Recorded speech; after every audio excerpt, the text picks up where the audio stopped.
ایک زمانہ تھا، ایک درخت کو لوگ پوجنے لگے، تو وہاں ایک صوفی تھا، عبادت گزار تھا، شب زندہ دار تھا۔ اسے پتا چلا کہ لوگ درخت کو پوج رہے ہیں، تو اس کے دل میں بڑی غیرت جاگی، توحید کی غیرت ہوتی ہے، وہ جاگی اور وہ کھڑا ہوا، اس درخت کو کاٹ دوں گا جس کو لوگ اللہ کا شریک سمجھ رہے ہیں اور پوج رہے ہیں۔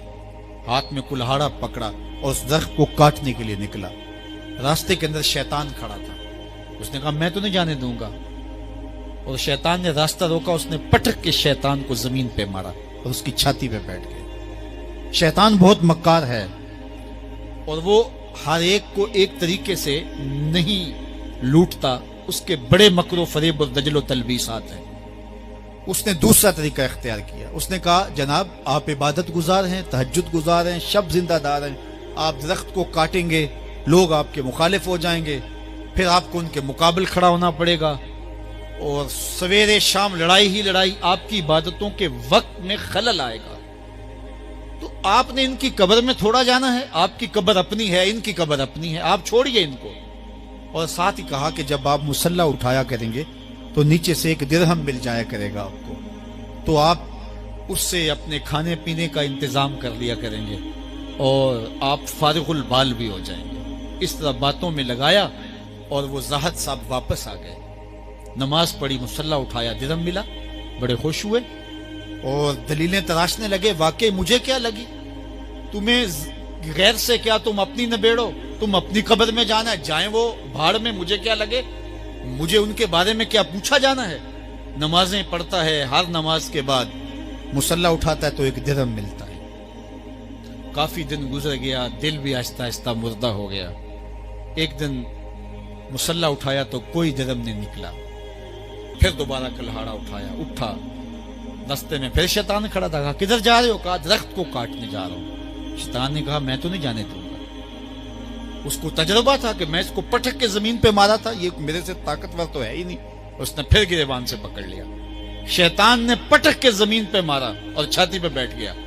وہ زاہد صاحب پریشان ہو گئے، شیطان کو کہنے لگے کہ یہ کیسے ہوا، میرا تو تجربہ ماضی کا یہ تھا کہ میں طاقتور ہوں، تم کمزور ہو، لیکن اب تم نے پٹک کے مجھے زمین پہ مارا۔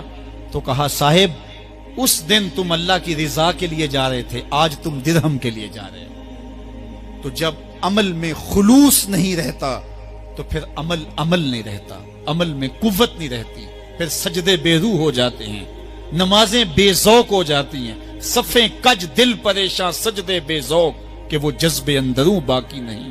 نماز روزہ حج زکوٰۃ سب کچھ ہے باقی مگر تو باقی نہیں۔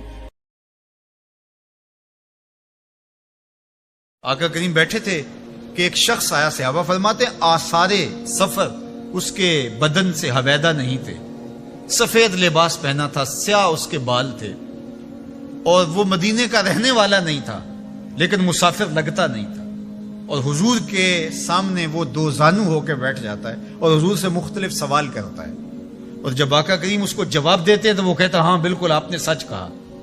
تو ہمیں حیرت ہوتی ہے کہ یہ بندہ خود ہی سوال کرتا ہے تو خود ہی تصدیق کرتا ہے۔ خیر جب وہ چلا گیا تو حضور نے کہا عمر جانتے ہو یہ شخص کون تھا؟ تو کہا حضور اللہ اس کے رسول جانتے۔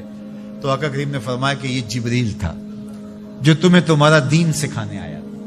تو جبریل نے جو ہمیں دین سکھایا، جو سوال کیا، ان میں سے ایک سوال جبریل نے یہ کیا مل احسان، حضور احسان کیا ہے؟ حضور نے ارشاد فرمایا کہ احسان یہ ہے ان تعبد اللہ کأنک تراہ، احسان یہ ہے کہ اللہ کی عبادت اس طرح کرے کہ گویا تو اسے دیکھ رہا ہے، اس انداز سے اللہ کی عبادت کرے۔ فَإِن لَمْ تَكُنْ تَرَاهُ فَإِنَّهُ يَرَاكَ، اور اگر یہ کیفیت تیری پیدا نہیں ہوتی کہ تو اس کو گویا دیکھ رہا ہے تو اس کیفیت میں ڈوب جا کہ وہ تجھے دیکھ رہا ہے۔ اللہ اکبر۔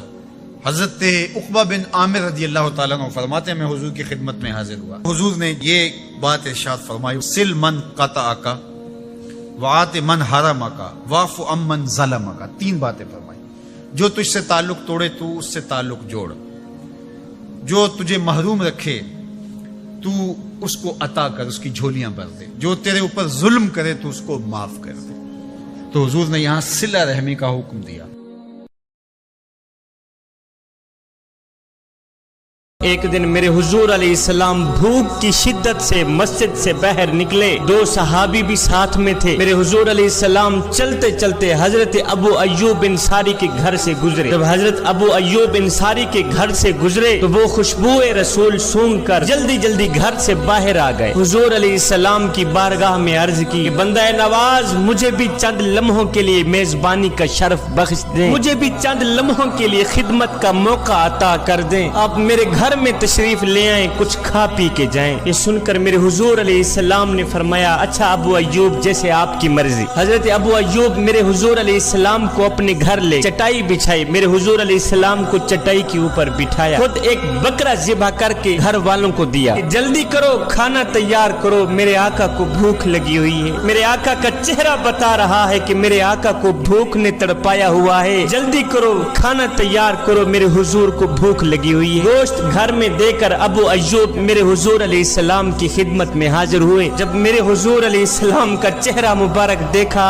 تو ابو ایوب کو معلوم ہوا کہ میرے حضور علیہ السلام کو بھوک لگی ہوئی ہے۔ حضور کا چہرہ بتا رہا ہے کہ حضور علیہ السلام نے 3 دن سے کچھ نہیں کھایا۔ جلدی واپس گئے، کھجوروں کا ایک خوشہ لے کے آئے، کہنے لگے حضور بندہ نواز کھانا پکنے میں دیر ہے، کھانا آنے تک آپ کھجوریں تناول فرمائیں۔ باتوں باتوں میں میرے حضور علیہ السلام کھجوریں تناول فرمانے لگے۔ پھر تھوڑی دیر کے بعد جب کھانا دسترخوان پہ لگ گیا تو کھانا دیکھ کر میرے حضور علیہ السلام کی آنکھیں چھم چھم برسنے لگ گئیں۔ میرے حضور علیہ السلام نے ایک روٹی پکڑی، اس کے اوپر 2 بوٹیاں رکھی، غلام کے ہاتھ میں دیتے ہوئے فرمایا غلام جاؤ میری فاطمہ 2 دن سے بھوکی ہے، جاؤ میری فاطمہ کو روٹی دے کے آؤ، میری فاطمہ نے 2 دن سے کچھ نہیں کھایا، پہلے جاؤ میری فاطمہ کو روٹی دے کے آؤ پھر میں کھاتا ہوں۔ مہینہ مہینہ گھر میں چولہا نہیں جلتا تھا، مہینہ مہینہ گھر میں کھانا نہیں پکتا تھا، لیکن اس کے باوجود بھی زبان پر کبھی شکوہ نہیں آیا تھا، زبان پر کبھی ناشکری کے الفاظ نہیں آئے تھے۔